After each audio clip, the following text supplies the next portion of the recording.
Howdy y'all, it's Chris with Show Up Fitness, favorite trainer with a belt buckle. Today we're going to be talking about how to pass the Nasm CPT, specifically page 196. We've been having some questions on how to study for the Nasm CPT, so we're going to help you. Before we get into this though, make sure to follow us on Instagram and YouTube. And if you want to become a successful trainer, our next internship is early December in San Diego, and then the new year, January, in Los Angeles, where great trainers are made, from Chad Waterbury. That was his quote. So let's get into Nasm page 196. This is chapter 7. This is a chart that you definitely need to memorize. Now, our study guide is going to help you pass this. We've only had one person fail it, and I reached out to him and I said, talk to me about your process of studying and what went wrong. And he didn't even use the study guide optimally. Didn't do flashcards, didn't read it. So you can lead a horse to water, but you can't make him drink it, right? So follow the study guide if you want to pass the Nasm CPT. It's $69. Besides that guy, we haven't had someone fail yet. We've had hundreds of people pass. Tell you exactly what to study, what to flashcard, go over those questions. But then also you can use the Nasm online because you'll get access to it and just go over those test questions. You don't need to read the whole textbook, and I encourage you not to do that because you're going to get just too much system overload. So don't go off of Nasm. They're going to make you memorize the whole entire book. Our study guide is going to tell you what to study and how to study it to pass so you can get into a corporate gym. So when it comes to table 7.6, chapter 7, page 196, this is going over the imbalances and corrective strategies. Now remember, with Nasm you have upper cross when your pelvis tilts forward, it's lower cross, and you have pronation distortion center when your knees come in. So when you're doing the overhead squat analysis, which we have another video on that we talk about in class right here, why I think it sucks, but besides that, we will help you understand the checkpoints so you can make sense of this table right here. So it's going to talk about the view. So you're supposed to have your feet, your shoes off, 20 repetitions. Your toes should be directly under your ASIS, anterior superior iliac spine. Those little bumps right here on your pelvis. So your toes will be right underneath that. They're parallel. Shoes off. 20 repetitions. You're going to do 5 anteriorly, 5 and 5 laterally, and then 5 posteriorly. You're looking at the 5 checkpoints at the feet, the knees, LPHC, the shoulders, and the head, and any compensations that you may see. So if the arms fall forward, if you have an arched back, if your knees come in, if you have eversion.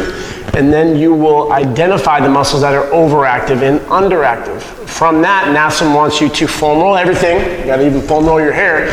So 20 to 30 seconds, of which you will then go into a static stretch if they're in stabilization, 20 to 30 seconds. After a month of that, you will go into strength. Always foam roll, 20 to 30 seconds, and then you're gonna go into active isolate, 1 to 2 second holds. After a month of that, you go into power, phase 5, always foam roll. Then you're gonna do dynamic stuff.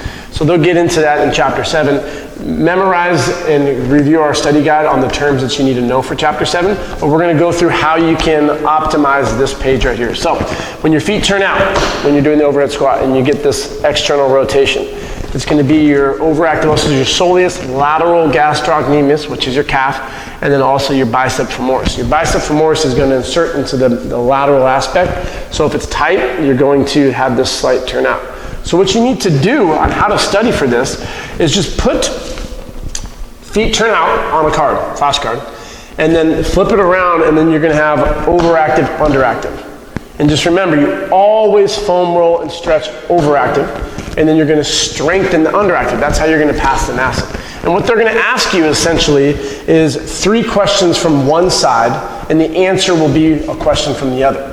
They don't want you to fail. They want you to go and take more of their certifications. They want you to get the PES, the FNS, WLS, and I'm sure you guys have probably been suckered into getting 4 or 5 of their certs with a magical 30% off if you buy it now. It's all horse shit, but unfortunately, you probably can't get your money back, but if you did buy it, just understand how to pass it. So soleus and gastroc are part of the calf, and the bicep femoris is the lateral. You can put your hand behind your knee, and it's that guitar string you feel on the outside. That's going to be your bicep femoris, part of the hamstrings. So those are overactive. The underactive are going to be the medial gastroc and medial hamstring complex. So it's just the opposite.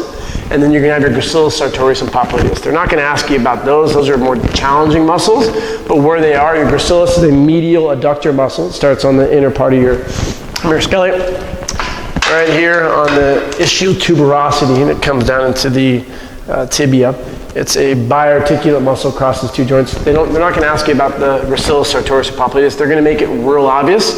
So for that first portion, they're going to ask you about the soleus or the gastroc. For the underactive ones, they're going to ask about the medial hamstring or the gastrocnemius medial aspect. And then when your knees move inward, so you right on the flashcard, move inward, and then you're going to have overactive adductor complex, bicep femoris shorthead, TFL, tensor fascia lata, and then your vastus lateralis.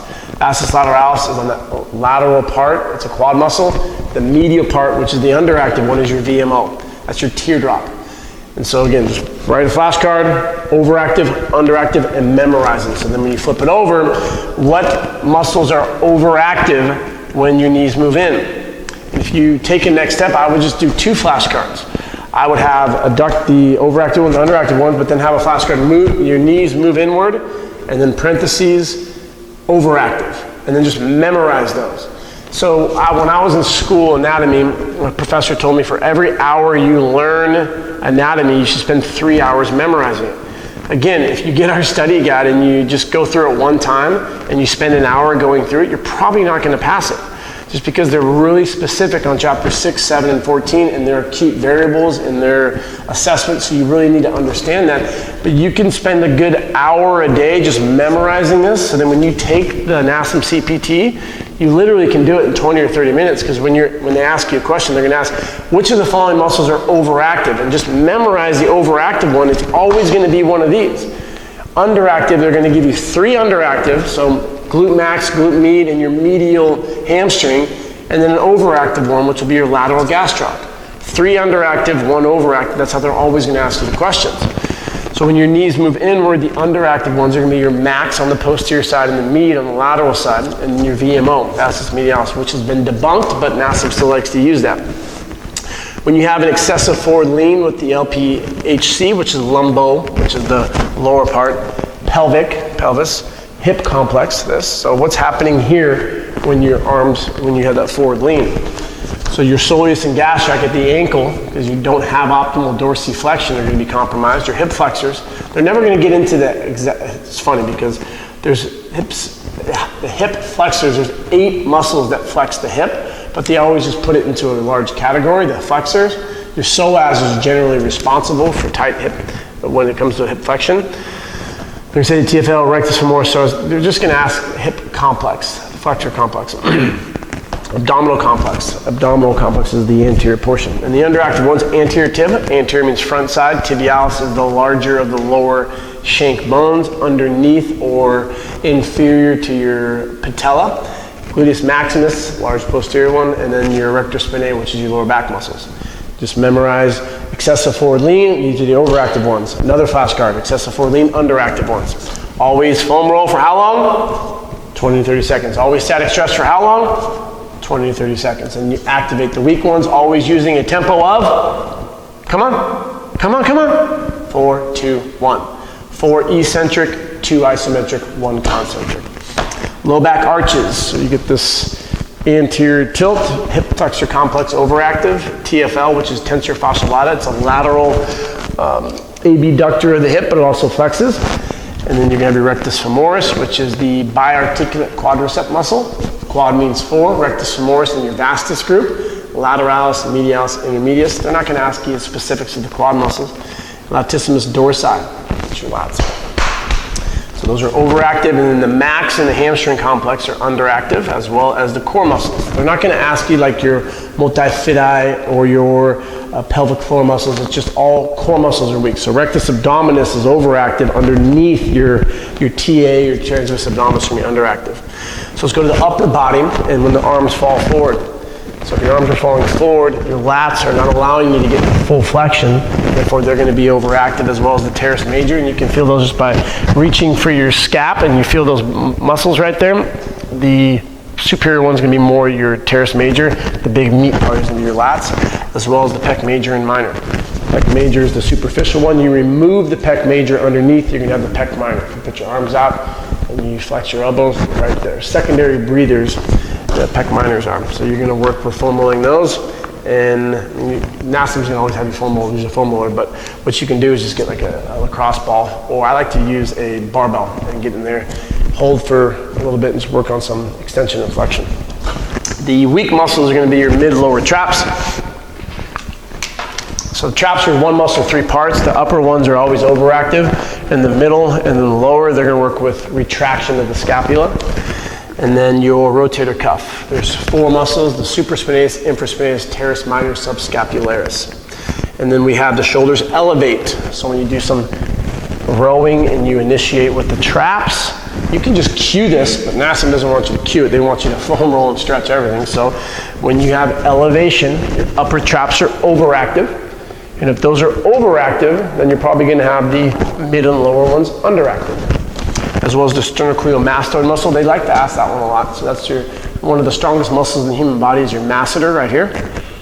This sucker, and your sternum is here. So it's this right here. If you do a lot of breathing intensely or running or sprinting and you get this facial expression right there, those are really overactive. You remove those underneath, you have the deep cervical flexors that are generally underactive, which is the next one.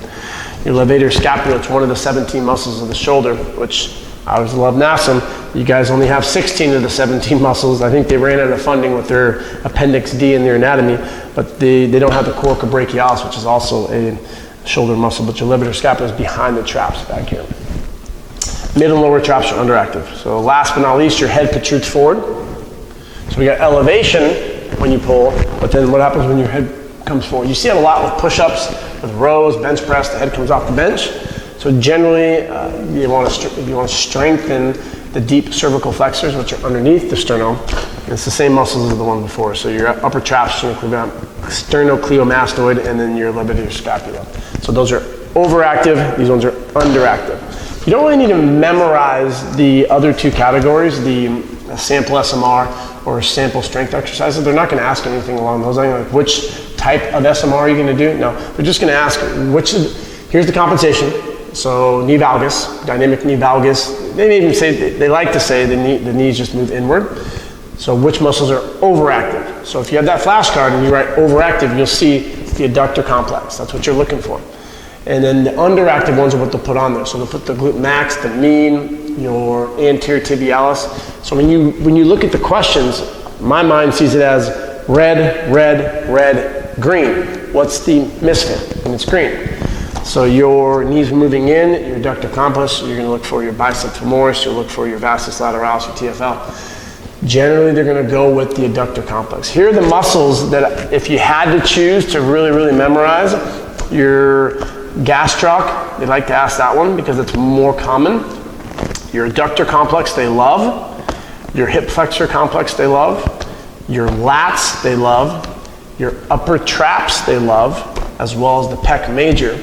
And then that's it. So those are the main 5 or 6 that are always going to be overactive. So if you just recognize those are overactive, you'll always get that one right. And then the opposite, these are always underactive. You're going to have your medial gastroc.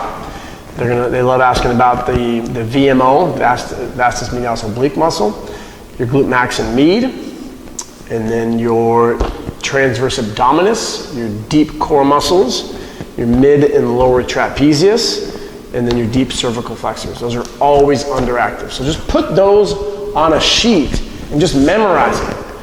So we went over where all these are. Now you just need to memorize it. And it's going to take time. You're not going to memorize this overnight. If you were to spend an hour a day, you'd be in a good position for this portion. Now go into chapter 6, review chapter 7, chapter 14. That's where the majority of stuff comes from. Now, which chapter shouldn't you read? You shouldn't read, I'm not gonna tell you. Gotta get the study guide for us to tell you that, because there's about 5 chapters that just don't even read. It's nonsense, it's not backed by science, and it's too difficult, so they're not gonna ask you questions. Remember, Nasm wants you to pass it. So if you wanna save tons of time, our study guide will help navigate you through this textbook. And let's just end off on my favorite quote from the Nasm book. For those 551, I've probably memorized this by now, but the importance of education. Ready? From Nasm. Currently, there are no government regulations that require personal trainers to earn a certification or college degree. If you want to make personal training into a career, go through an internship. Internships are far superior than certifications. We've surveyed many district managers at Crunches, Lifetime, Equinox. 90% plus trainers quit within the first year because you guys don't know what the heck you're doing. No offense, don't get your panties or your jock strap into a bundle. If you want to be successful, you need to understand anatomy, movement, you need to train people, you need to go through an internship like we have here in San Diego, also Los Angeles, and many more to come. Have a great day, y'all.